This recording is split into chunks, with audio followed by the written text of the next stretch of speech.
भगवद गीता एक बहुपठित आस्तिक विज्ञान है जो गीता महात्म्य में सार रूप में दिया हुआ है। इसमें यह उल्लेख है कि मनुष्य को चाहिए कि वह श्री कृष्ण के भक्त की सहायता से संवीक्षण करते हुए भगवद गीता का अध्ययन करे और स्वार्थ प्रेरित व्याख्याओं के बिना उसे समझने का प्रयास करे। अर्जुन ने जिस प्रकार से साक्षात भगवान कृष्ण से गीता सुनी और उसका उपदेश ग्रहण किया, इस प्रकार की स्पष्ट अनुभूति का उदाहरण भगवद गीता में ही है। यदि उसी गुरु परंपरा से निजी स्वार्थ से प्रेरित हुए बिना किसी को भगवद गीता समझने का सौभाग्य प्राप्त हो, तो वह समस्त वैदिक ज्ञान तथा विश्व के समस्त शास्त्रों के अध्ययन को पीछे छोड़ देता है।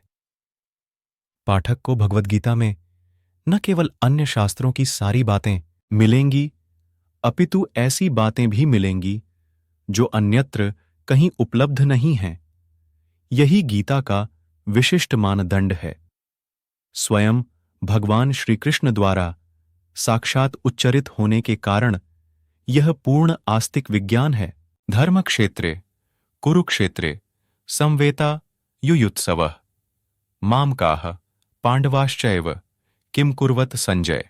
धृतराष्ट्र ने कहा, हे संजय, धर्म भूमि कुरुक्षेत्र में युद्ध की इच्छा से एकत्र हुए मेरे तथा पांडु के पुत्रों ने क्या किया। महाभारत में वर्णित धृतराष्ट्र तथा संजय की वार्ताएं इस महान दर्शन के मूल सिद्धांत का कार्य करती हैं। माना जाता है कि इस दर्शन की प्रस्तुति कुरुक्षेत्र के युद्ध स्थल में हुई, जो वैदिक युग से पवित्र तीर्थ स्थल रहा है।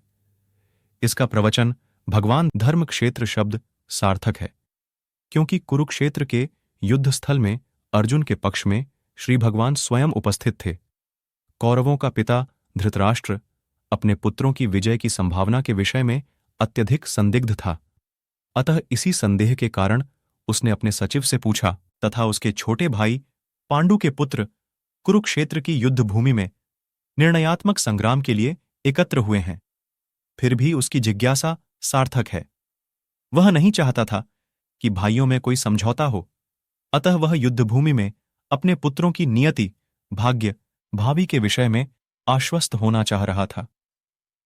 चूंकि इस युद्ध को कुरुक्षेत्र में लड़ा जाना था, जिसका उल्लेख वेदों में स्वर्ग के निवासियों के लिए भी तीर्थ स्थल के रूप में हुआ है, अतः धृतराष्ट्र अत्यंत भयभीत था कि इस पवित्र स्थल का युद्ध के परिणाम पर न जाने कैसा प्रभाव पड़े। उसे भली भांति ज्ञात था कि इसका प्रभाव अर्जुन तथा पांडु के अन्य पुत्रों पर अत्यंत अनुकूल पड़ेगा, क्योंकि स्वभाव से वे सभी पुण्य था।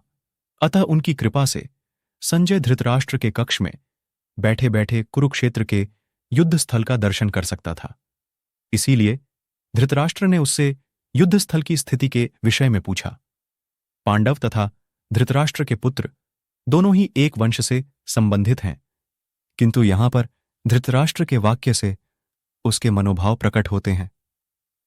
उसने जानबूझकर अपने पुत्रों को कुरु कहा और पांडु के पुत्रों को वंश के उत्तराधिकार से विलग कर दिया।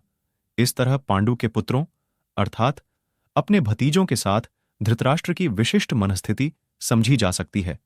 जिस प्रकार धान के खेत से अवांछित पौधों को उखाड़ दिया जाता है, उसी प्रकार इस कथा के आरंभ से ही ऐसी आशा की जाती है कि जहां धर्म के पिता श्री कृष्ण उपस्थित हों, वहां कुरुक्षेत्र रूपी खेत में दुर्योधन आदि धृतराष्ट्र के पुत्र रूपी अवांछित पौधों को समूल नष्ट करके युधिष्ठिर आदि नितांत धार्मिक पुरुषों की स्थापना की जाएगी। यहां धर्म क्षेत्र तथा कुरुक्षेत्र शब्दों की उनकी ऐतिहासिक तथा वैदिक महत्ता के अतिरिक्त यही सार्थकता है